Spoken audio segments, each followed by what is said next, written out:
Now at 10, this is Fox 61, Connecticut's news station.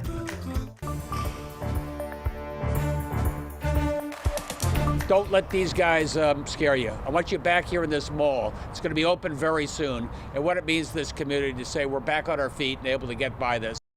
A powerful message delivered by Governor Ned Lamont in Waterbury as the community looks to bounce back from a senseless act of gun violence inside the Brass Mills Center Mall. Good evening and thanks for joining us for the Fox 61 News at 10. I'm Brent Harden. And I'm Sarah Sanchez. We've learned more about the man police say opened fire inside the mall. 5 people are recovering from gunshot wounds. And tonight we've learned the mall will reopen in the morning. There is plenty to cover tonight on this story. Fox 61's Raven Blue has been following the shooting and she joins us live in Waterbury with the latest information. Raven.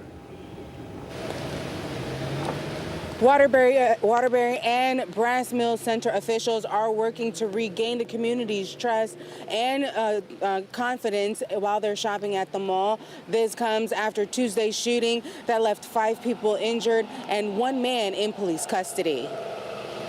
We're going to have some discussions about what the safety and security plan looks like and how we restore confidence in the public to come back to the mall. Waterbury Police Chief Fernando Spagnolo acknowledged that broken confidence in the community after Tuesday's shooting at the Brass Mills Center. Police say 19-year-old Taewon Washington opened fire in the mall after he and one of the victims apparently got into a dispute. In total, 5 people were shot and taken to the hospital. Waterbury Mayor Paul Pernaruski says 3 have since been released, but 2 remain hospitalized. And the most seriously injured was a young lady who was hit in the spine, but she does now have some feeling in her extremities and she's going to be doing some rehab, so hopefully she will not find herself paralyzed. During Washington's arraignment Wednesday, the prosecution stressed the horrific nature of the shooting and how things could have ended much worse. Mr. Washington, in a mall in which there were many people, fired 7 separate shots. He hit his target, we allege, 5 separate times. This wasn't just any weapon. The state alleges this is a .40 caliber bullet. When I was at the mall this morning, we looked at one of the bullet holes in which this alleged shooter missed his target.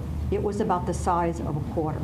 In an effort to get a reduced bond, Washington's attorney argued he acted in self-defense as a result of past trauma. He also once had an older brother, Your Honor, who my investigator was able to pull an obituary from.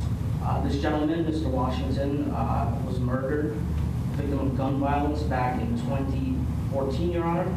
That trauma is something that Mr. Washington, present today, has to endure with for a long time. That anxiety and trauma has definitely impacted his life. Local officials see this incident as a sign that more needs to be done in the community to help stop the epidemic of gun violence. Yesterday, literally yesterday in the paper, I was reading that the police department was looking for funds for grants to prevent gun violence in the city, for ways to work with neighborhood youth, for ways to address this very issue, and not even 12 hours later, we have 5 people injured here at the mall.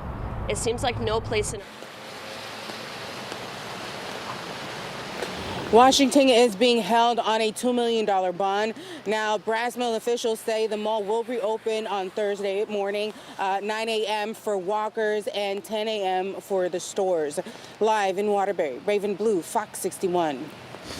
All right, Raven, thank you. And in the wake of Tuesday's shooting comes hope and prayer. Churches within the city are coming together as one to welcome people from the community. A service was held tonight for the victims and their families. Fox 61's Valerie Moravi talked to the people who are calling for peace. The community gathered at Grace Baptist Church in Waterbury as one to pray for the 5 victims shot at the Brass Mills Center Mall Tuesday, their families, and the entire city of Waterbury. Family, friends, and members of the Waterbury community are standing together in hopes of making sense of the recent act of gun violence in their city. I was just flabbergasted. I was saddened, and I was just like, what is this world coming to? They united in prayer Wednesday night to heal from what they call a difficult 24 hours. Community leaders say Tuesday's shooting at the Brass Mills Senate Mall brought fear within the community, and that will not be tolerated. Antoinette Alms grew up in Waterbury, and she says it hurts to see her community going through such a sorrow. But even in tough times, she's calling for solidarity and reflection.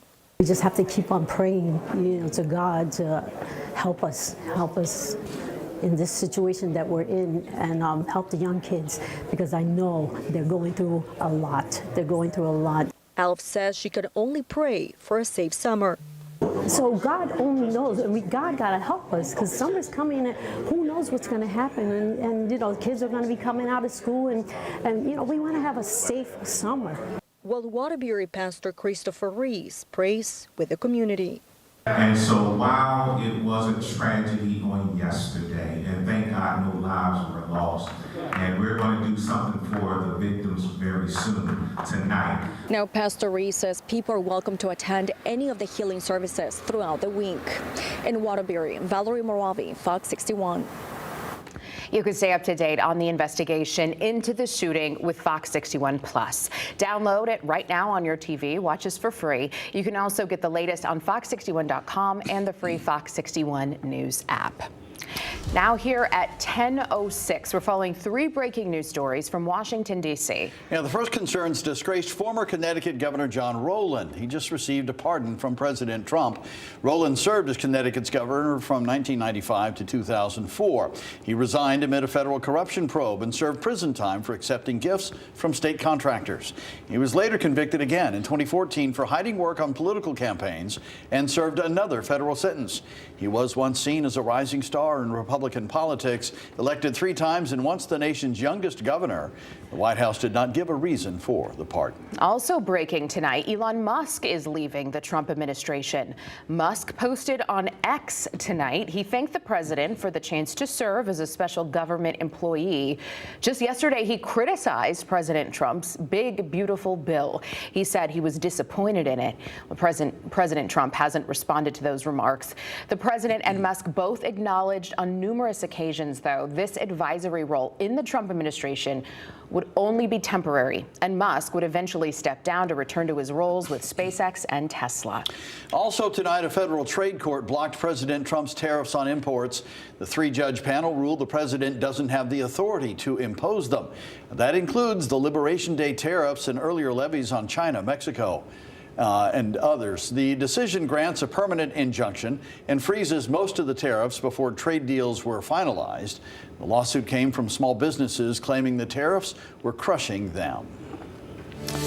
Well, New Attend leaders in Hartford are continuing their journey to find a solution to recent gun violence. The group Mothers United Against Violence turned the conversation to the community. Fox 61's Stefan Reel shares where people say we should go from here. It all starts with the community. It's a pretty simple thought, but one that a Hartford area nonprofit hopes to capitalize on moving forward after what they say has been an unacceptable level of gun violence. How did that happen? Somebody knew something. A call to action. If you see something, say something. Meets collaboration. The organization Mothers United Against Violence brought advocates, organizations, and community members together Wednesday to discuss ways to combat the gun violence in their own neighborhoods. Wednesday's meeting was the first in a series of response sessions. It has to stop. Where does it stop? This call was amplified even louder when gunfire rang out inside a church just a few weeks ago while a funeral was taking place.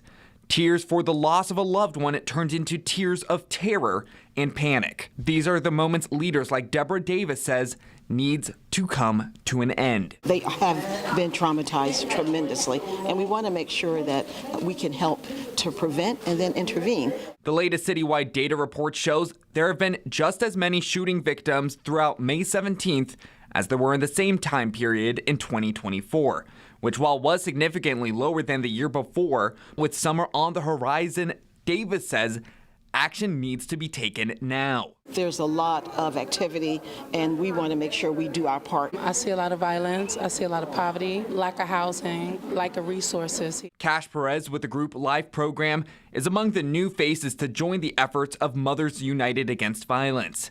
The Life program highlights the importance of community involvement and opportunity that must be part of the overall solution, especially in Perez's Northeast neighborhood. We don't have a lot of resources on this side, and we lack a lot of resources that other organizations, like other areas, have, and we need those things here, so therefore we can empower our community. There is a hope to one day expand this movement out of Hartford and into other cities like Waterbury. If you want to get involved, we all have the information waiting for you on fox61.com.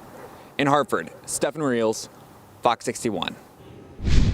Thank you, Stefan. Well, developing tonight, 11 students at a Waterbury high school were arrested after a massive fight. Police say the fight broke out around noon at Kennedy High School in Waterbury. A school resource officer tried to break up the fight, but he needed help from Waterbury police.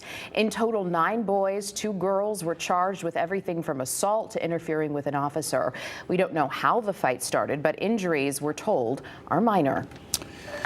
And we're following new details about a mid-air scare on a flight out of Bradley International Airport. A Kansas man is now facing federal charges. 24-year-old Julius Priester of Wichita is accused of attacking a flight attendant on an American Airlines flight to Chicago.